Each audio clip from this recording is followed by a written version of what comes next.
안녕하십니까, 박사호입니다. 2020년 9월 미 육군은 아주 획기적인 무기 시험에 성공했습니다.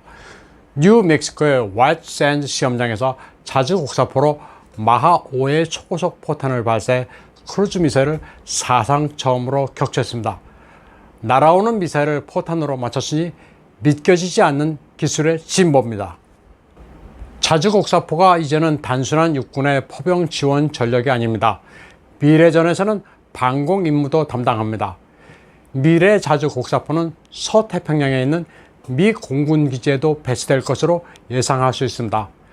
M109A6 팔라딘 자주포는 155mm 초고속 포탄으로 날아오는 BQM-167 타겟 드론을 성공적으로 격추했습니다. 실험에 참가한 미 공군의 과학자 윌 라퍼는 자주포가 드론을 격추하자 탱크가 크루즈 미사일을 격추한 것은 끝내주는 비디오 게임이다. SF 영화 같다고 경탄했습니다. 미 공군이 주도하는 대포 기반 방공 실험은 이틀간 진행됐습니다. 초고속 포탄이 크루즈 미사일을 요격하는 이 첨단 시스템은 위성, 스텔스기, 비행선, 지상의 레이더 시설에서 보내는 다양한 신호를 AI 기술로 처리할 수 있는 ABMS, Advanced Battlefield Management System입니다. 미래 전장 환경은 AI 기반의 ABMS가 치유관 역할을 대신합니다. 최근에 미 육군은 그동안 소홀히 했던 포병 무기에 많은 자금을 투입해 현대화하고 있습니다. 팔라딘 자주포와 하이마스가 대표적인 사례입니다. 보다 정확한 화력과 고기동화를 추구하고 있습니다. 그 목적은 두 가지입니다. 유럽에서 러시아의 전력보다 우위에 서는 게 첫 번째입니다. 두 번째는 포병 전력이 중공에 대항해서 벌일 수도 있는 아일랜드 하핑 캠페인, 섬들을 옮겨 다니면서 하는 전쟁에 아주 유효하다는 점을 들 수 있습니다.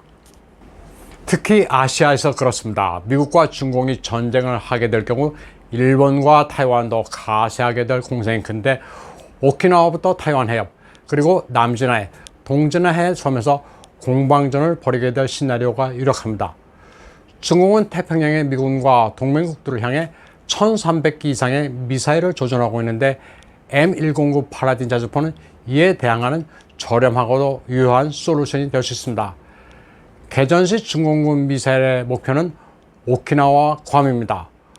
오키나와에는 패트리어트 미사일, 괌에는 사드가 배치되어 있습니다. 두 미사일 모두 탄도탄이나 크루즈 미사일을 요격할 수 있는데 문제는 비용입니다. 패트리어트는 한 개에 $500만, 사드는 $1200만. 이에 반해 BAE가 개발한 초고속 포탄은 $86,000에 불과합니다. 그런데 미국의 M109A6 팔라딘 자주포의 타이완 판매를 승인했습니다. 바이든 행정부 출범 이후 처음 있는 대타이완 무기 판매입니다. 8월 4일 미 국무부는 M109A6 팔라딘 자주포 40문과 정밀 포탄의 판매를 비준했다고 밝혔습니다. 7억 5천만 달러 규모로 미 행정부가 의회에 통보한 상태입니다. 타이완 육군 포병이 운영하고 있는 주력 자주포는 M109A5로 A6보다 구형입니다. 1996년 타이완 해협 위기 당시 미국의 구매를 요청해 1998년에 인도받은 장비로 이미 21년을 사용했습니다. 이번에 판매를 결정한 M109A6는 중량 27.5톤의 급속 사격 능력이 발군입니다. 1분에 8발을 발사할 수 있습니다. 타이완군은 팔라딘 한 대당 1개 포병연대 위력에 해당한다면서 공부된 상태입니다. 당연히 중국 외교부는 펄펄 뛰며 무기 판매에 반대한다는 입장을 표명했습니다. 일본 요미우리 신문 8월 2일 보도에 따르면 일본 방위성은 2022년 말 이전 육상 자유대 미사일 부대를 오키나와현 이시가키 섬에 배치하기로 했습니다. 또 오키나와 본섬을 포함한 일본의 서남도시에 배치될 미사일 부대는 4곳이 될 것이라고 보도했습니다. 일본의 이 같은 조치는 해양에서의 존재감을 강화하고 있는 중공을 견제하기 위한 것으로 이시가키에는 대함미사일과 지대공 미사일 부대가 배치될 것이라고 말했습니다. 이와 함께 무장 충돌과 대규모 재해 초동 대처하는 경비부대도 배치된다고 밝혔습니다. 일본 정부는 이 같은 계획에 소요될 경비를 2022년 예산에 편성했습니다. 부대 배치 예정자는 이시가키 도심부에서 먼 옛날 골프장 부지로 부대원의 숙소와 다녔고 훈련장이 늘어섭니다. 남북으로 1200km에 이르는 일본의 서남 제도는 필리핀까지 이어지는 제일도련과 겹칩니다. 일본 방위성은 이시가키 외에 가고시마, 아마미오지마, 오키나와 본섬과 미야코지마 등 모두 4개 섬에 미사일 전력을 강화 배치하기로 했습니다. 이시가키 시에서는 주민들이 미사일 배치에 반대하기도 했지만 2018년 선거에서 다행히 자유대 우호적인 나카야마 요시타카 시장이 당선된 덕에 지대공 미사일이 배치될 수 있었습니다. 일본 방위성은 2023 회계연도에는 오키나와와 요나쿠니에 전자전 부대를 배치하기로 했습니다. 다음 소식입니다. 중공이 미국과 극한 대치를 이어가고 있는 가운데 교육 현장에서도 아주 기이한 현상이 나타났습니다. 8월 3일 상하이 교육위원회는 소학교와 중고등학교가 연합고사와 월말고사, 중간고사를 치르는 것을 언급한다고 발표했습니다. 그리고 학생들의 교내 체육 활동을 하루에 1시간 이상 보장하라고 요구했습니다. 명목상으로는 학생들의 학업 부담을 줄여준다는 거지만 디테일을 보면 엉뚱한 면이 있습니다. 예를 들어 소학교의 기말고사에서 영어 시험을 허용하지 않는다는 방침을 들 수 있습니다. 그리고 소학교부터 고등학교까지 시진핑 사장을 필수 과목으로 지정했습니다. 예전에는 영어를 잘 학습해 세계로 나가야 한다는 구호를 많이 외쳤습니다.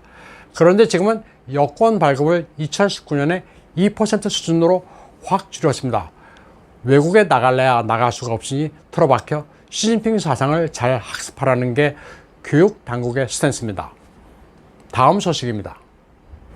8월 1일 중국 사학계의 태두라고 불리는 대학자 윙스가 미국 프린스턴의 자택에서 91세를 일기로 타계했습니다.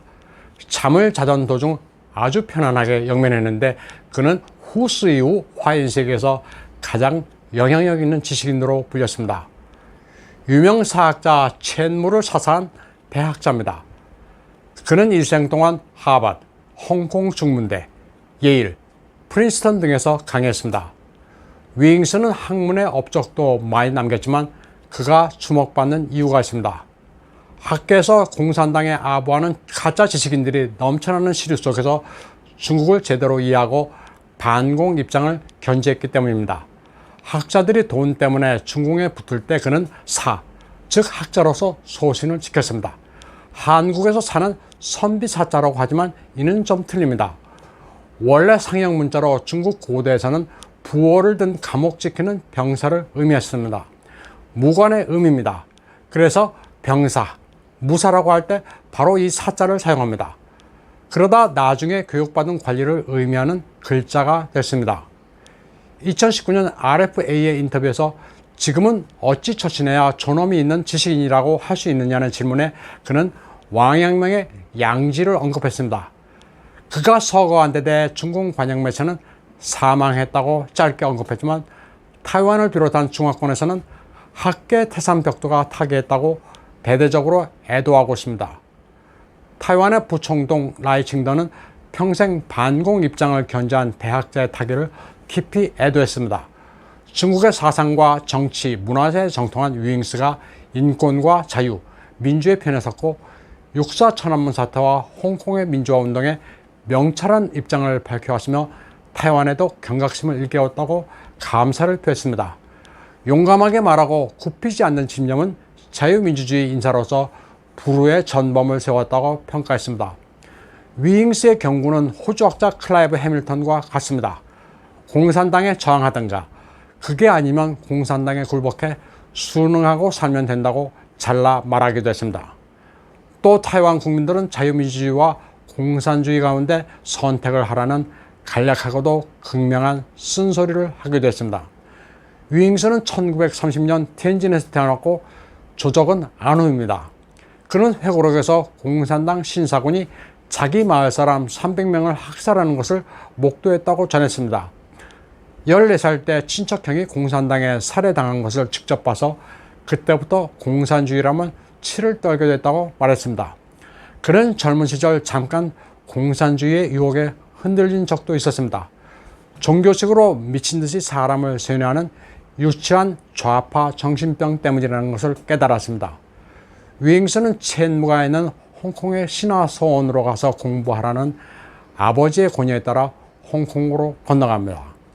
그때부터 중국은 쳐다보지도 않았습니다. 1952년 위잉스는 중국 학생 주보를 창간하고 중국은 암흑이며 고유 문화가 모두 파괴됐다는 글을 실었습니다. 그는 내가 있는 것이 바로 중국이란 명언을 남겼습니다. 중국 문화는 공산당이 통치하는 곳에는 남아있지 않기 때문에 그 문화를 간직한 자신이 있는 곳이 바로 중국이란 의미입니다. 위잉스는 1978년에 딱 한 번 중국을 방문했습니다. 조상이 살던 곳을 찾는다는 차원이었습니다. 당시 그는 성곽은 옛날 그대로인데 사람은 아니라고 평가했습니다. 문혁 때도 공산당을 따르면 창성하고 거스르면 망한다는 식의 공산당 선동에 대해 사람에 대해 일말의 동정도 없는 행태라고 강력하게 비판했습니다. 1989년 천안문 사태가 발생한 이후에는 중공 땅을 한 발짝도 밟지 않겠다고 선언했습니다. 그가 타이완에 남긴 말도 인상적입니다. 민주와 문화가 병행돼야 더 한층 성숙해질 수 있다고 말했습니다. 민주라는 것은 1인 1표라는 제도에 불과하기 때문에 정신문화가 뒷받침돼야 한다는 거였습니다. Humanity, 인문으로 요약되는 문화가 성숙돼야만 공산당의 통전에 넘어가지 않고 타이완을 지킬 수 있다고 말했습니다. 그리고 중국이 타이완을 병탄하는 방법은 무력만 있는 게 아니라 전방위적인 문화, 정신적 침략도 있다고 타이완인들을 일깨웠습니다. 오늘 방송은 여기까지 하겠습니다. 시청해주신 여러분 감사합니다.